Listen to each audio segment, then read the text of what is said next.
nouveau. Aujourd'hui, votre don transforme l'avenir en espérance. Avec la Fondation Notre-Dame. Progrès. Éducation. Entraide. Sagesse. Conviction. Engagement. La Fondation Notre-Dame et ses fondations associées soutiennent des centaines de projets chrétiens dans un monde qui en a besoin.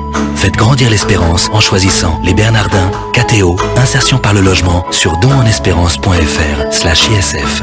Vos dons seront déductibles à hauteur de 75% de votre ISF et de 66% de votre impôt sur le revenu. Merci. Radio Notre-Dame. La vie prend un sens. Le grand témoin, Louis Dauphren. C'est l'un des personnages dont le nom divise encore, dont une partie de l'œuvre est toujours interdite, car le cliché écœure. C'est celui de l'antisémitisme, du populisme abject, vulgaire. Le cliché, évidemment, évince la complexité, il efface surtout le génie. Louis Détouche, alias Céline, se situe à la croisée des abominations de la Grande Guerre, de la question du mal, de l'absurdité de la vie, car le monde est, je vous l'assure, c'est lui qui le dit, une immense entreprise à se foutre du monde. Le rejet tient lieu d'espérance. On pourrait d'ailleurs décliner cette façon de se foutre du monde tous les jours dans l'actualité. C'est aujourd'hui le 120e anniversaire de sa naissance, 27 mai 1994. L'année 14, c'est bien sûr celle de la guerre civile européenne, du voyage au bout de l'enfer qu'elle va représenter pour cette génération. Et puis en ce lendemain d'élections européennes, le vieux continent semble toujours déserté par l'histoire. Que peut nous inspirer l'œuvre de Céline, finalement tout à fait méconnue de nos contemporains et ignorée de la plupart des programmes d'éducation? Pour répondre à cette question, j'ai fait appel à un passionné dont le profil est tout à fait atypique parce qu'il n'est pas universitaire, c'est un pro de la pub qui promeut les marques et les modes, en somme la futilité et l'argent, et pourtant il s'intéresse à Céline, il écrit même dessus. Et Céline crée à Céline, c'est publié chez un éditeur par internet, éditionimprobable.com. Bonjour Pierre de Bonneville. Bonjour. C'est une figure totale exécrable, finalement absolument indépassable, celle de Céline, dans la littérature. Il y a de quoi s'interroger, il y a surtout de quoi vous interroger, parce qu'on se pose une question, pourquoi vous vous êtes-vous intéressé à ce personnage ? C'est très difficile de parler de Céline comme ça le matin, si tôt et à tout le monde. Céline reste quand même très très particulier, malheureusement, et c'est un écrivain très fort, trop fort probablement pour la plupart d'entre nous. Tellement fort qu'il est assez proche d'un Thomas Bernhardt, l'Autrichien bien connu, ou d'un Beckett, etc., etc. C'est-à-dire ce sont des gens qui pensent pas comme les autres, qui pensent un peu différemment des autres, qui disent des vérités qui ne sont pas bonnes à dire, et que les gens ne sont pas prêts toujours à entendre, ou pas beaucoup de gens sont prêts à entendre. Donc tout ça, ça n'est pas drôle. C'est quand même un type qui a dit la seule vérité, c'est la mort. Voilà, donc il parle pas de vie. Rimbaud écrivait, lui, il n'y a pas d'autre vie, car on ne peut pas imaginer plus atroce que celle-ci. Et Éluard disait, lui au contraire, il n'y a qu'une vie, c'est donc qu'elle est parfaite. Lui, Céline, il dit la seule vérité, c'est la mort. Alors à partir de là, quand vous dites ça, et quand vous avez un écrivain qui dit ça, ça devient difficile de parler de façon rigolote. Mais quel est le sens de cette phrase ? Le sens de cette phrase, c'est que on peut parler de ceci, de cela, etc. En fin de compte et au bout du compte et au bout de la vie, il n'y a qu'une seule chose qui compte, c'est la mort. Et il disait aussi d'autres choses. Mais il a raison de ce point de vue, parce que c'est ce que disent aussi évidemment les croyants et ceux qui pensent que l'essentiel se trouve après. Oui. C'est que c'est le rapport à la mort qui détermine la condition de ma vie. Certainement. Les conditions de la vie, malheureusement, sont... lui, il a été médecin. Il a d'abord commencé sa vie, comme il l'a dit, à 20 ans, j'avais déjà tout vu. À 20 ans, il est blessé en octobre 14, donc dès le départ de la guerre. Heureusement pour lui, c'est ce qui l'a sauvé d'ailleurs, d'être blessé tout de suite. Et donc, à 20 ans, il dit, voilà, moi j'avais tout compris. J'ai tout compris en étant blessé en 14 et en voyant tout ce qui se passait pendant cette horreur. Il a tout compris de la monstruosité humaine. Il a tout compris de l'humanité, de la façon de la manipulation du peuple, de la manipulation des gens, et il a tout compris de la politique, il a tout compris, voilà. Mais ma première question, Pierre de Bonneville, vous n'aviez pas répondu justement. Pourquoi vous êtes-vous intéressé à ce personnage, précisément parce qu'il a tout compris et que c'est toujours pertinent aujourd'hui? C'est non seulement toujours pertinent, mais c'est éternel. Je veux dire que ça, c'est une sagesse qui est éternelle. Moi, je me suis intéressé à Céline parce que j'aime l'écriture, j'aime la littérature, et dans la littérature, il y a des gens qui expriment des choses qui correspondent plus à la sensibilité que vous avez ou que vous pouvez avoir. Donc je me suis intéressé à Céline comme je m'intéresse à Thomas Bernhard, comme je m'intéresse à Samuel Beckett, etc. Ce sont des gens qui écrivent. Donc le soin, le style, la façon de s'exprimer est très très particulière et remarquable. Et ensuite, ce qu'ils disent, ce qu'ils expriment, eh bien, nous touche profondément, et me touche profondément. C'est-à-dire, c'est la souffrance humaine qui est totalement déterminante. Alors on parlera du Voyage au bout de la nuit, bien sûr. Il y avait une pièce de théâtre au départ qui s'appelait L'Église. Oui, c'est ce qu'il avait commencé à écrire, parce qu'il aimait beaucoup le théâtre, il aimait beaucoup les danseuses, il aimait beaucoup la danse, le spectacle et le théâtre. Donc il a commencé à écrire une pièce de théâtre dans les années 25, 26, 27, quand il était à la SDN, à la Société des Nations, où il s'occupait de médecine hygiéniste à travers le monde. Bon, bref, il a écrit donc cette pièce qui préfigure un peu, qui est un peu l'essai de ce qu'il écrira quelques mois ou quelques années plus tard, à partir de 1929, qui a été un énorme pavé, succès. Un énorme pavé, énorme succès. Qui s'appelait donc Voyage au bout de la nuit, qui est sorti en 32. On n'en fait plus des comme ça aujourd'hui. Un éditeur ne sortirait plus un livre de 800 pages.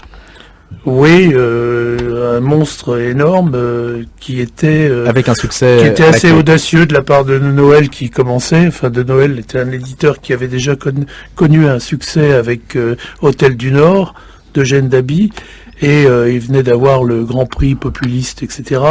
Pour un jeune éditeur, il a pris un deuxième risque qui était tout de suite, quand il a lu le manuscrit pendant la nuit, le manuscrit, le lendemain matin, il s'est précipité pour faire signer l'auteur de ce manuscrit qui était Louis-Ferdinand, Destouches, le docteur Destouches, qui avait pris comme pseudonyme Céline. Oui, c'est un personnage qui s'est fabriqué lui-même, c'est ce que vous dites aussi, Pierre de Bonneville. On va l'étudier ce matin, ce personnage de Céline, peut-être aussi à la croisée des questions qui se posent aujourd'hui entre populisme et élection européenne. Je ne sais pas s'il y a un lien avec l'actualité. Est-ce qu'il avait une conception de l'Europe précise, Céline? Oui. Non, il avait une conception. Il était anti-tout. 13 années 30. Il avait vécu non seulement la guerre de 14, mais il était issu d'un milieu assez frustrant, avec un père qu'il a relativement méprisé. Enfin bon, il n'était pas très fier de sa famille. Et Céline a été un garçon qui a été anti-soviétique, anti-bolchevique, anti-De Gaulle, anti-Église, anti-allemand, anti-nazi évidemment, anti-Hitler, anti-tout. Voilà, il était anti-tout, il était anti-peuple, anti-humanité. Il était, par contre, il aimait les danseuses et il aimait la grâce des femmes, et il aimait, d'ailleurs ce sera mon prochain livre sur lequel je suis en train de travailler, Céline et les femmes, et il aimait les animaux. Enfin, il s'est mis à aimer les animaux, c'est-à-dire que sa dernière femme qu'il a épousée en 43, lui a fait aimer les animaux, lui a fait aimer les chiens, les chats, etc. Et c'était pour lui faut pas oublier que Céline, c'était un médecin. Il était avant tout médecin. Et il le dit plusieurs fois. Moi, je parle en clinicien, en embryologiste et en raciste. C'est-à-dire que je vois, il avait une prétention scientifique et c'est vrai qu'il voit les choses. Faut dire aussi de manière clinique, il les voit. Voilà.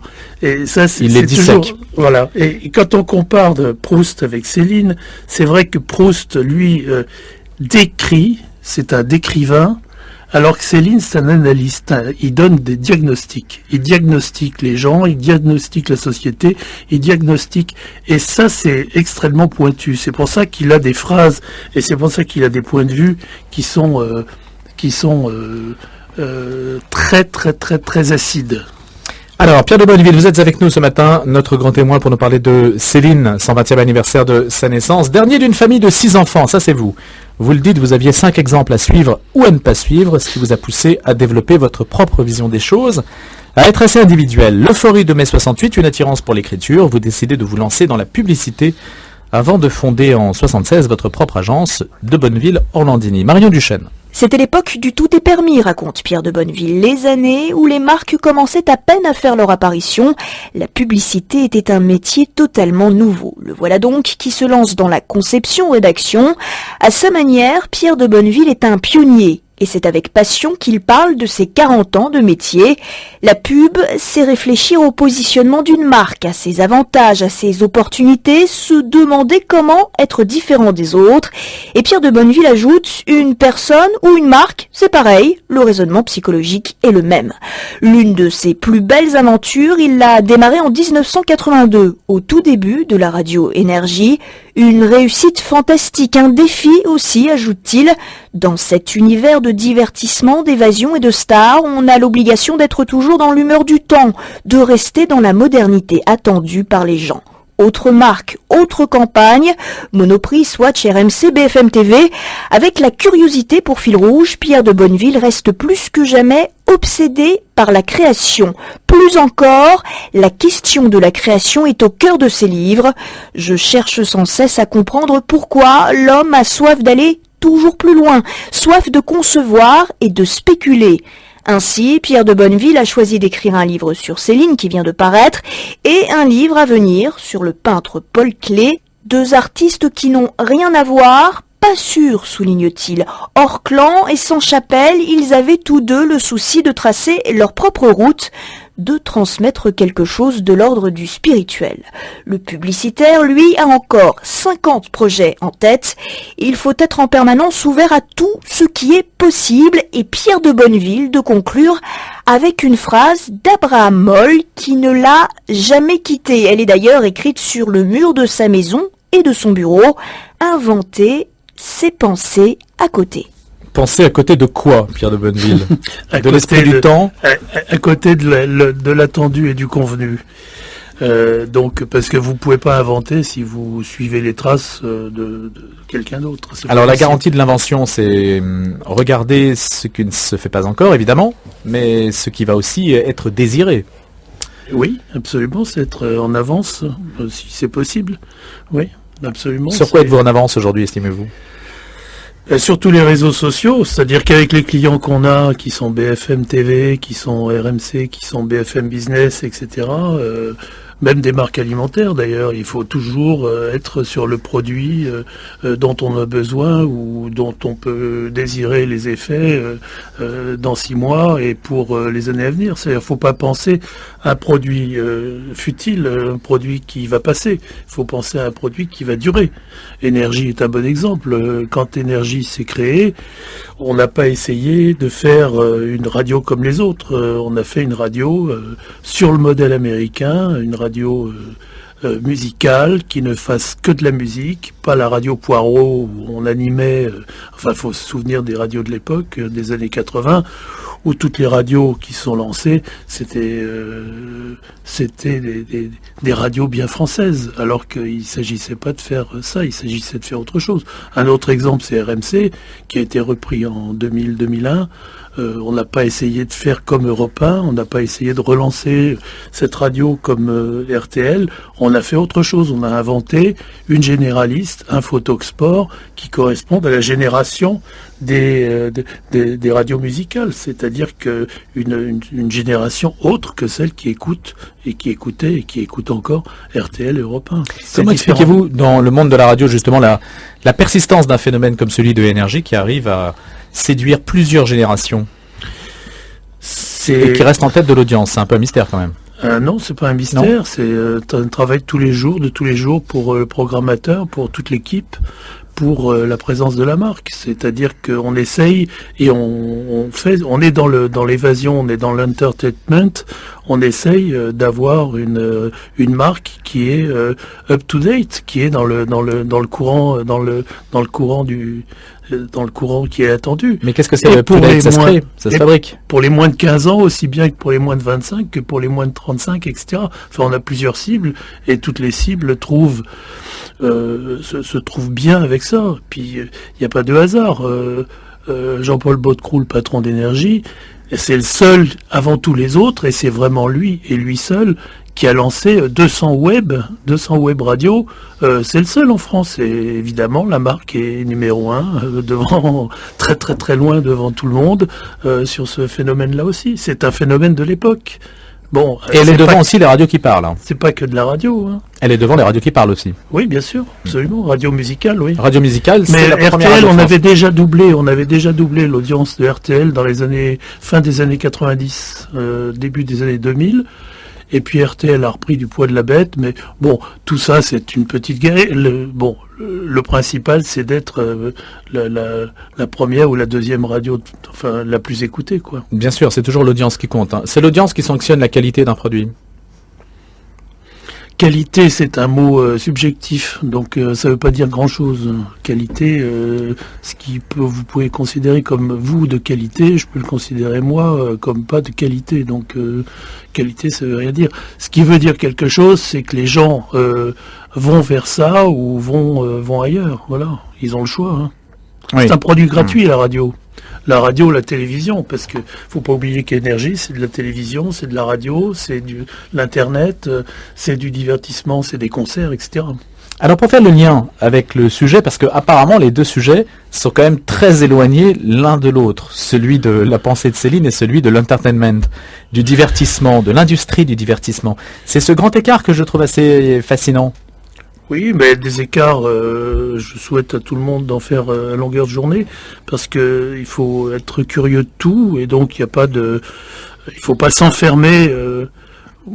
Je pense que dans l'éducation des gosses, c'est pareil. Il faut pas leur donner une passion, il faut qu'ils en aient beaucoup.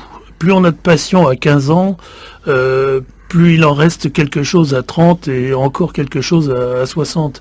Donc on a intérêt, quand on est très jeune, et on a intérêt à être passionné de différentes choses.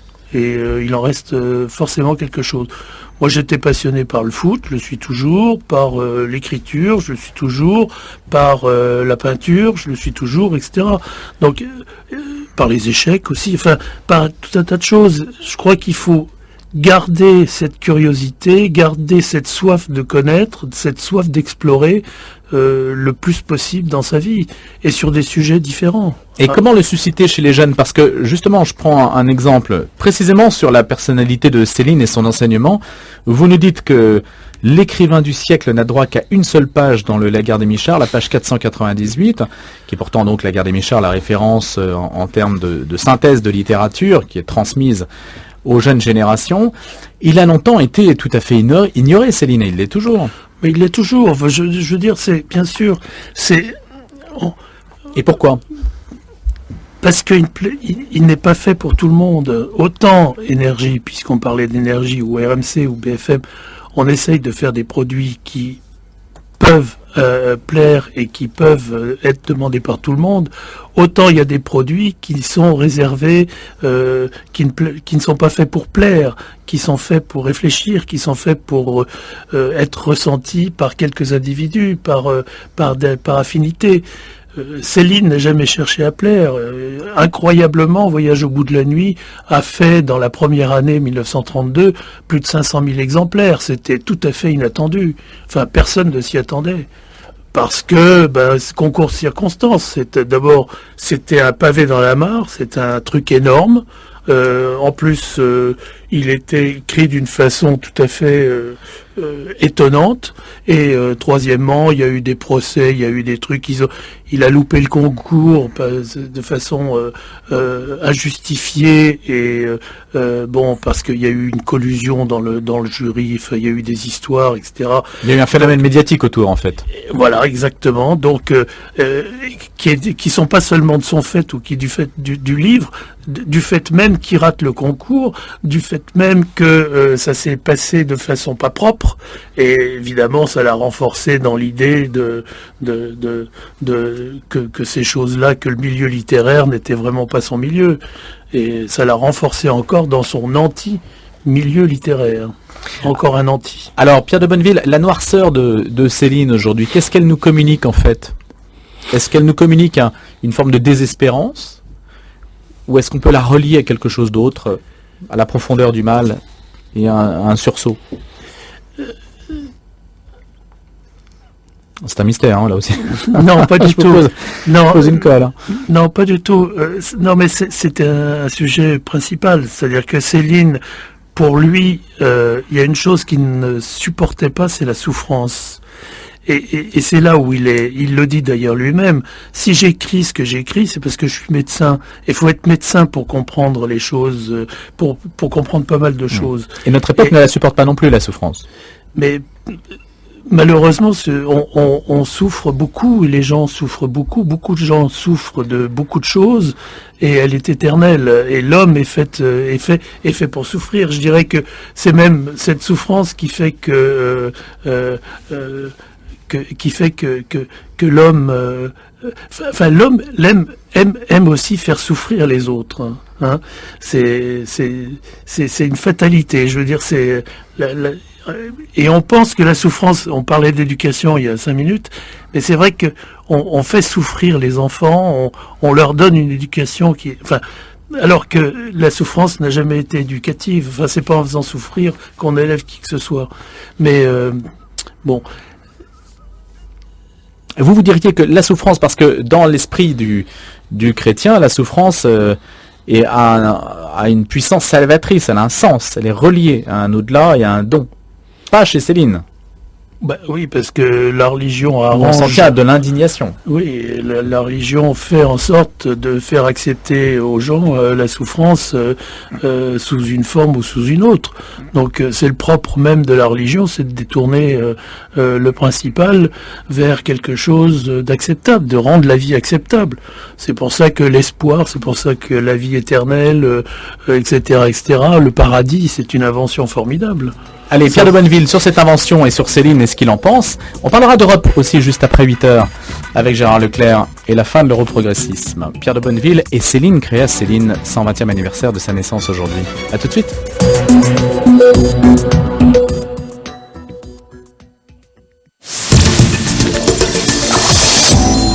Comment accueillir sans toit? De nombreuses paroisses attendent des travaux d'urgence.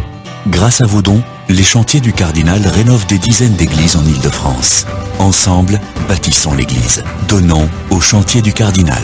Envoyez vos dons 10 rue du Cloître Notre-Dame, Paris 4e, ou retrouvez l'actualité des chantiers et faites un don en ligne sur chantierducardinal.fr. Étudiants ou jeunes professionnels, les missions étrangères de Paris te proposent de partir au cours de cette année ou l'été prochain en volontariat. Un temps au service de ton prochain et de l'Église, en Asie et dans l'océan Indien. Il y a encore des postes à pourvoir. Oseras-tu? Rendez-vous sur le site internet volontariat.mepasie.org ou par mail volontariat@mepasie.org. Une multitude de dons pour une multitude de missions, les MEP t'ouvrent les portes de l'Asie. Ose être heureux avec les MEP. La minute spirituelle du père Alain Caron de la Carrière. Est-ce que nous posons la question de savoir comment nos voisins, les Anglais, les Britanniques, vivent leur religion? Alors j'ai sous les yeux quelques chiffres que je voudrais vous donner parce que beaucoup de Français, nous le savons, vivent en Angleterre. Nous prenons facilement l'Eurostar pour passer sous la Manche et arriver en Angleterre. Alors, le Royaume-Uni compte 62 millions d'habitants et parmi ces 62 millions d'habitants, 45% se déclarent anglicans, 10% se déclarent catholiques et 3,5% musulmans et 26,5% se déclarent sans religion. Parmi les baptisés, il n'y a que 1 700 000 d'habitants qui pratiquent. Quant au monarque britannique, il est le gouverneur suprême de l'Église d'Angleterre, nomme les évêques et 26 évêques, archevêques, qui siègent à la Chambre des Lords.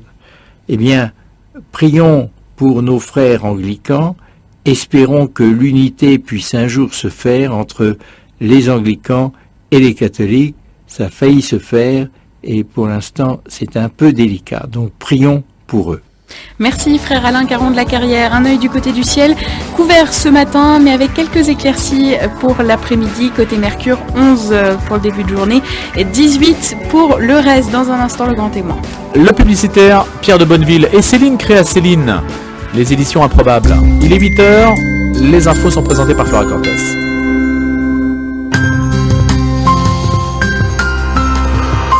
Bonjour à tous, le pape François est rentré à Rome hier soir au terme d'un pèlerinage chargé de 3 jours en Jordanie, dans les territoires palestiniens et en Israël, résolument œcuménique mais souvent rattrapé par des tensions politiques. Peu avant son départ de Jérusalem, un incendie d'origine criminelle a consumé des croix de bois dans l'une des principales églises catholiques. Cet édifice se trouve près du Cénacle où François venait de célébrer une messe. Enfin, recevant le souverain pontife, le président israélien Shimon Peres a accepté hier son invitation à une prière commune pour la paix avec le président palestinien Mahmoud Abbas au Vatican. Ce dernier a accepté et se rendra à Rome le 6 juin. Et à son retour, le pape François a donné hier une conférence de presse à bord de l'avion. Le Saint-Père a une nouvelle fois sévèrement condamné les crimes pédophiles de membres du clergé. Il a estimé qu'il s'agissait d'un sacrilège comme une messe noire car les enfants cherchent la sainteté en allant vers l'église et ces prêtres trahissent le Seigneur et c'est très grave, a-t-il dit. À l'étranger, l'armée ukrainienne se livrait hier une bataille pour tenter de reprendre le contrôle de l'aéroport de Donetsk, occupé par des insurgés pro-russes, et ce au lendemain de l'élection du milliardaire pro-occidental Petro Porochenko comme président du pays. Officiellement déclaré hier nouveau président de l'Ukraine, élu avec plus de 54% des voix, il avait annoncé dès dimanche soir qu'il se rendrait dans le Donbass, le bassin minier dans l'Est, cœur de l'insurrection. L'Organisation pour la sécurité et la coopération en Europe a salué ce scrutin qu'elle a jugé conforme aux normes démocratiques.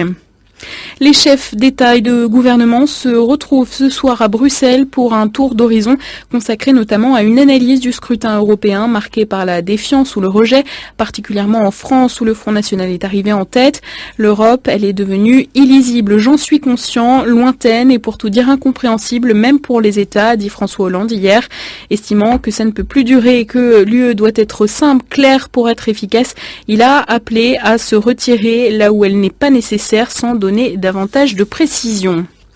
Les ténors de l'UMP se réunissent ce matin pour tenter de dénouer l'une des plus graves crises qu'ait connue le parti depuis sa naissance en 2002, avec une question brûlante, le sort de son président Jean-François Copé. L'affaire Big Malion avait commencé par des soupçons de favoritisme, elle n'a cessé d'enfler, de proliférer hier pour atteindre l'ancien président Nicolas Sarkozy. Et hier, l'ex-directeur adjoint de campagne de l'ancien président, Jérôme Lavrieux, a reconnu que des prestations fournies par la société de communication Big Malion avaient été indûment facturé à l'UMP au lieu d'être imputé au compte de campagne du président candidat. Enfin, la SNCF et le gestionnaire d'infrastructure RFF ont remis hier au secrétaire d'État le rapport d'enquête que celui-ci avait demandé mercredi sur les trains trop larges pour certains quais et verdict, il n'y a pas d'erreur de commande. Radio Notre-Dame. Merci Flora Cortès, 8h03, Gérard Leclerc, la fin de l'europrogressisme.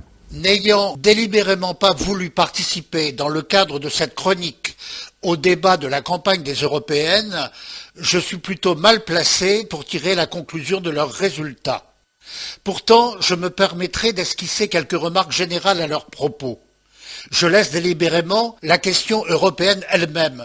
Non parce qu'elle est mineure, mais parce qu'elle est trop compliquée à analyser en quelques termes sommaires.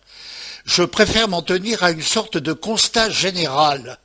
Si les éditorialistes évoquent avec un bel ensemble un paysage politique dévasté, c'est qu'il doit bien y avoir des causes proportionnées à cette dévastation.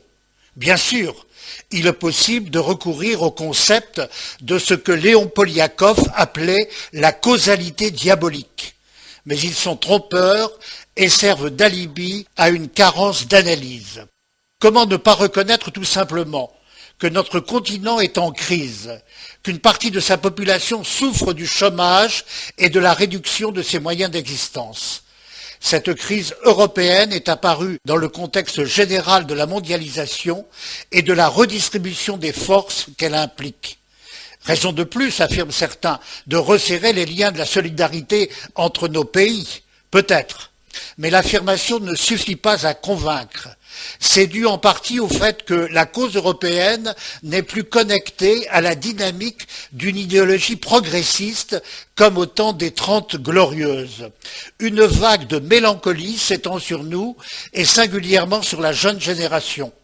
Pierre-André Taguieff, dans l'essai corrosif qu'il vient de publier à ce sujet, note que la gnose progressiste, ultime forme de religiosité de type universaliste, a largement perdu de sa crédibilité.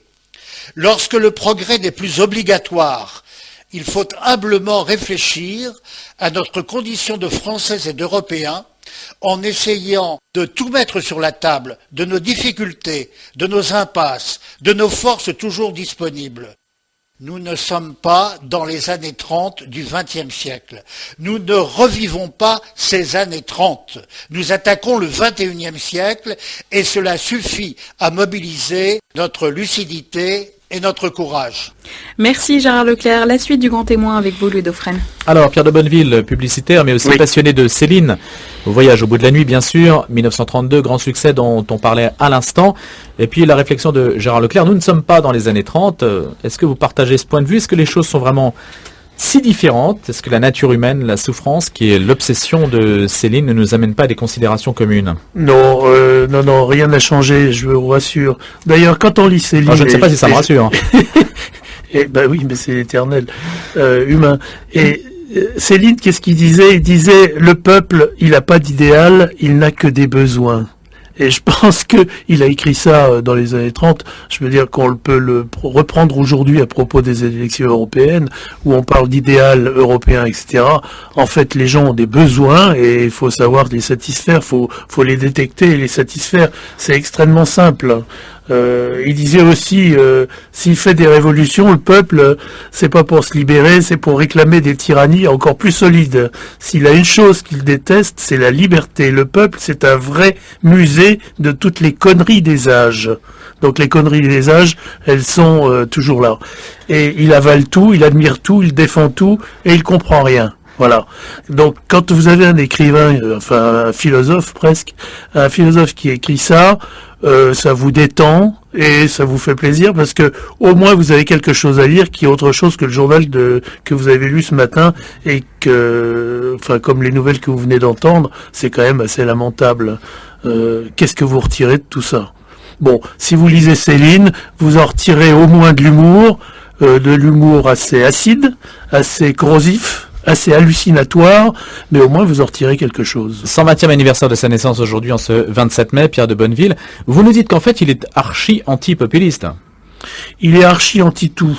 Il est médecin, il a regardé un peu la vie, et en plus médecin des pauvres. Enfin, je veux dire, il a fait de sa médecine, il l'a faite dans à Clichy, dans des conditions. Enfin bref, lui, ce qu'il voyait, c'est des alcooliques, c'est la misère du peuple, c'est la misère du monde ouvrier, de la banlieue des années 30 et 40, et c'était pas très très très beau. Voilà ce qui lui a forgé quand même son opinion d'hygiéniste, de clinicien et d'embryologiste, comme il disait. Est-ce qu'il y a, Pierre de Bonneville, chez Céline, quand même un minimum, une fenêtre, une lucarne entrouverte vers une forme d'espérance? Non, mais l'espérance, c'est un mot et un concept qu'il a dépassé depuis longtemps. Il n'a jamais espéré quoi que ce soit. Ni dans son éducation, ni quand il a, à 20 ans, subi la guerre de 14. Je veux dire, comment voulez-vous vous retirer, vous parler d'espérance dans ces cas-là? Non, c'est impossible. C'est franchement impossible. Et quand il dit, par exemple, c'est dans le voyage au bout de la nuit, l'amour c'est l'infini à la portée des caniches. Oui, ça c'est une phrase. C'est une phrase quand même qui ne laisse pas indifférent, qui a une saveur qui nous ouvre vers une autre perspective, vers un au-delà. Et là, on a le Céline. Le Céline des formules toutes faites, mais ce qu'il avait surtout... ça compte quand même. Oui, c'est une des phrases clés qu'il a sorties comme ça, qu'il a écrit, mais qu'il a écrit dans un roman. C'est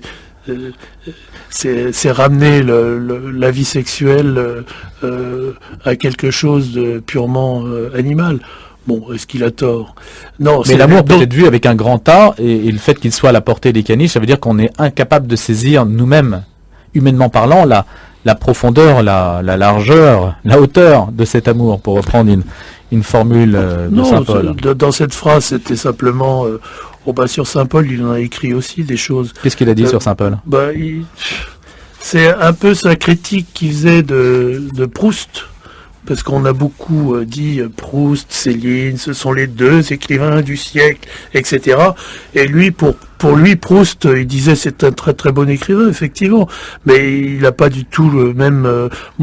c'est pas le même registre. Il parlait d'écriture talmudique, il disait on n'avait jamais vu la chenille jusqu'ici, la poésie proustienne, c'est une sorte de tulle de vernis irisé qui captive, endort, ensorcelle, enrobage des élites pourries, mondaines, inverties, etc. La chenille passe et bave dessus, Proust a accompli une tâche talmudique. Vous me pensez obsédé? Oh mon Dieu, non, répond Céline, pas le moins du monde, le génie talmudique, comme le génie chrétien, Saint Paul, Saint Augustin, Saint Frusquin, Saint Tintin, tous admirables dans le génie. Et quel type de génie, justement, ne supportait-il pas? Pourquoi ne le supportait-il pas, ce génie-là? Parce que c'était trop compliqué, pour lui c'était pas assez basique, c'était pas assez instinctif. C'était pas assez principal. Brutal. C'est on avance des chaises. On est dans le siècle d'avant, toujours. On n'est pas dans le siècle d'après, encore moins dans son propre siècle. Lui, il a été plongé dans son propre siècle en recevant des obus en 14, en pleine poire. Voilà, donc ça aiderait à comprendre la vie. Alors, Pierre de Bonneville, justement, voilà, le lien entre 1914, 2014, aujourd'hui, centenaire de cette première guerre, ça veut dire que c'est un monde qui en a fini avec toutes les formes d'illusions possibles. On a ce sentiment-là quand on le lit. Il n'y a plus d'illusions sur l'homme, sur rien. La guerre de 14 a été un sacré tournant. La guerre de 14, ça a fait tomber tous les empires. Ni sur Dieu, bien sûr. Ça a fait tomber tous les empires. Ça a fait tomber toutes les... Bon, le siècle est devenu spirituel encore un peu plus à partir de là. Enfin, on a oublié tout le 19e siècle qui s'enfonçait dans les convenances et dans les fioritures. On a raclé tout ça. On est tombé dans le l'art devient spirituel, c'est le fameux livre de Kandinsky de 1911. À partir de là, de l'art, l'écriture, la danse, etc., Nijinsky, les surréalistes, les cubistes, les écrivains comme Céline sont nés de cette époque-là. Ça a été une révolution, un balayage extraordinairement salutaire. Mais quel est le sens de cette révolution? C'est une vidange de toutes les valeurs qui précédaient? Pas des valeurs, mais des mentalités, oui. Des mentalités. Les valeurs restent fondamentalement toujours les mêmes. Les valeurs humaines restent toujours les mêmes. Et les défauts aussi. Aujourd'hui, est-ce qu'on se reconnaît dans cette époque-là? Dans quelle époque? Cette époque de 14. Est-ce qu'on est les enfants de cette guerre-là? On est les enfants du passé, bien sûr, oui. Oui, on en est issu totalement. Et on refait les mêmes erreurs, bien entendu, comme toujours. C'est-à-dire qu'on on reproduit éternellement les mêmes choses. Quand vous voyez, Pierre de Bonneville, je pense à cela, mais c'est purement vous allez me dire, c'est peut-être un épiphénomène pris dans l'actualité. Je vois à Bethléem le pape François qui se livre un plaidoyer pour le droit des enfants. Le pape qui a fait cela dimanche devant une foule de Palestiniens. Un vibrant plaidoyer pour la condition des enfants qui sont maltraités, qui vivent des situations inhumaines. Et puis le pape qui touche ce mur de séparation. Quel est le sens que vous donnez à ce type de geste? Alors, je rappelle, vous êtes à la fois publicitaire, donc les symboles, les gestes, vous les connaissez. Oui. Mais comment interprétez-vous cette façon de se situer par rapport à un monde en désordre, en chaos? Je sais pas, je vais pas analyser la communication du pape. Pourquoi pas. Je sais pas, je veux dire, j'y prête une attention lointaine, mais je veux dire que il fait bien son boulot, il fait ce qu'il faut, c'est fort, il est audacieux, donc on parle de lui, il devient héroïque, c'est formidable. Donc il a des paroles qui sont opportunes sur des sujets d'actualité, il traite de l'actualité, hein, voilà. Donc l'actualité c'est l'enfance, bon très bien, donc il dit ce qu'il faut, il fait les gestes qu'il faut au moment où il faut les faire. C'est un mec très adroit, c'est la moindre des choses quand même. Ah, c'est un mec très adroit, c'est ce que vous percevez. Oui, bien sûr. Mais il y a une forme de... Heureusement pour lui. Hein. À quoi ça sert Il a quand même un produit à vendre, et quand même un produit qui est pas très d'actualité, mais au moins il y a une chose qui est importante dans la religion catholique, c'est qu'il y a un chef. Et c'est dommage. Vous êtes baptisé catholique, comme Céline d'ailleurs. Chez les musulmans, qu'il n'y ait pas un chef qui donne des ordres et qui donne des directions et qui a une vision des choses. Les catholiques ont une chose formidable, les protestants aussi, enfin sous une autre forme, ça s'appelle pas un pape, mais il y a quand même un chef spirituel. Et ça, c'est très important et très intelligent. Voilà. Et c'est ce qui manque d'ailleurs aux politiques la plupart du temps, c'est ce qu'on regrette de l'Europe, puisqu'on parlait de l'Europe, c'est qu'il n'y a pas de chef, il n'y a pas une direction, il n'y a pas une vision, il n'y a pas une autorité qui symbolise une direction. Voilà, donc on ne sait pas où on va, on ne sait pas comment, voilà, c'est comme ça. Il n'y a pas de tête pensante, voilà. Tête qui pense. Pour au moins, moi je reconnais une chose aux catholiques, c'est cette, et ça c'est très important. Parce qu'il peut exclure, il peut donner une direction, etc., etc. Et il a intérêt à être suivi, sinon vous êtes, voilà, vous n'êtes plus dans le. Maintenant, ce n'est pas l'armée non plus. Mais c'est fait, c'est quand même calqué sur l'Empire romain. Enfin, c'est l'empereur de Rome, le pape. C'est calqué sur une organisation, bien sûr. Il faut une organisation pour que ça marche. Sinon, la société ne marche pas. Elle est structurée, elle est organisée. Sinon, c'est pas possible. C'est pire que l'âge des cavernes, là. Alors, Pierre de Bonneville, vous avez dit tout à l'heure, finalement, le dénominateur commun, si on doit retenir un mot de Céline, c'est la mort. Ce monde est fait pour la mort. Nous sommes faits pour la mort. Ce qui n'est guère enthousiasmant, mais ce qui est une réalité qu'on ne pourra pas contester. Ça me fait penser à une réflexion d'un écrivain contemporain, Jean Raspail, qui avait publié une tribune dans le Figaro, une tribune qui avait suscité une polémique très importante. Toute l'Europe marche à la mort, la France n'est pas seule concernée, toute l'Europe, les avertissements ne manquent pas, rapport de l'ONU, travaux incontournables de démographes, mais ils sont systématiquement occultés, le silence quasi sépulcral des médias, des gouvernements et des institutions sur le krach démographique de l'Europe des 15 est l'un des phénomènes les plus sidérants de notre époque. Comment voyez-vous l'avenir de cette Europe, là? Est-ce qu'il y a une forme de pessimisme qui est une vague qui est en train de submerger l'Europe? Est-ce que le populisme finalement est l'expression d'un pessimisme, d'un désespoir? Comment l'interprétez-vous? Silence.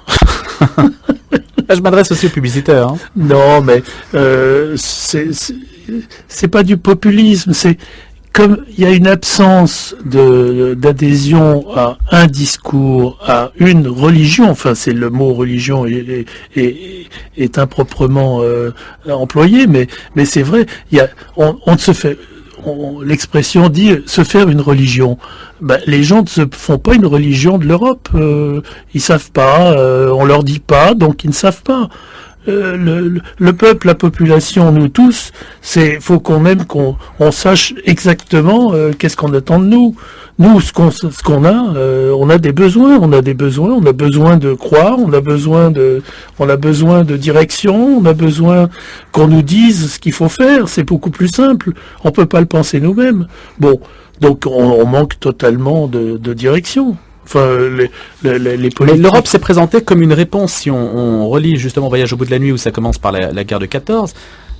Est-ce que ça a été une réponse, cette Europe qui vient d'être désavouée, est-ce qu'elle est une réponse à l'Europe qu'on a de 14, celle qu'on ne veut pas, justement? C'est pas l'Europe qui est désavouée, à mon sens, c'est pas ça. C'est les politiques qui sont dévalorisés. C'est les hommes politiques qui n'ont pas qui ne sont pas clairs. Marine Le Pen... Marine, oui. Oui, Martine, c'est autre chose. Il y a une autre Martine dans la vie politique, mais elle n'a pas les mêmes options. Martine en Europe. Donc, non, mais elle paraît claire. Au moins, elle est toujours là, et c'est toujours là. C'est la famille qui est toujours là, et elle est claire. Donc, les gens, par défaut, par dépit, vont vers elle. Puis c'est tout. C'est simple. C'est facile à repérer. Le but est clair. Les autres, c'est pas clair. En fait, c'est la segmentation publicitaire. Le but, à partir du moment où votre produit est bien identifié, vous êtes sûr qu'il est pris. Au moins. Et en plus, il est permanent. C'est-à-dire qu'il change pas tous les 15 jours. Et ça fait des années que ça finit par marcher. Par dépit. Vraiment par dépit. Je pense que les gens du Parti Socialiste qui ne sont pas déplacés ou qui n'ont pas voté socialiste, c'est vraiment par dépit. C'est parce que qu'est-ce qu'on leur veut, qu'est-ce qu'on veut d'eux, quelle est la vision de Hollande sur l'Europe? Il y a quelqu'un qui peut me répondre? Quelle est la vision de l'UMP sur l'Europe? Il y a quelqu'un qui peut me répondre? On sait même pas qui dirige, on sait même pas le chef qui c'est. Ça risque de changer en plus. Pierre de Bonneville, le rapport de Céline aux politiques. Il est terrible. Comment en parle-t-il? Des politiques ou de la politique? Céline, dans un de ses livres, je sais pas quoi, il m'avait fait découvrir Émile Faguet. Plus personne ne sait qui est Émile Faguet, mais Émile Faguet, on trouve encore ses écrits. C'est un écrivain qui était le grand favori de la bourgeoisie de la Belle Époque, qui était académicien. C'est Clémenceau d'ailleurs a pris sa place à l'Académie française. Et Émile Faguet a écrit un livre formidable, enfin 2 livres formidables, entre autres. C'est dans Céline que j'ai découvert ces livres. C'est Le culte de l'incompétence et un autre livre qui s'appelait L'horreur des responsabilités. C'est des livres qui ont été écrits en 1911. Qui ne sont pas réédités. Vous pouvez, si. Vous pouvez les lire aujourd'hui, vous trouverez exactement les mêmes phrases que celles que vous pouvez dire. En 1911, il écrivait, par exemple, une chose comme les Français, le Français veut de toutes ses forces et de tout son appétit que son fils soit fonctionnaire et que sa fille épouse un fonctionnaire. Voilà. Bon, ça c'est écrit en 1911, vous pouvez l'écrire aujourd'hui, c'est pareil. Donc Céline était nourrie par ce type de pensée. C'était cynique, voilà. Et c'est pour ça d'ailleurs qu'il faut lire Céline, parce qu'au moins ça fait du bien. Alors ça fait du bien parce que ça permet de voir les choses sans faux semblant.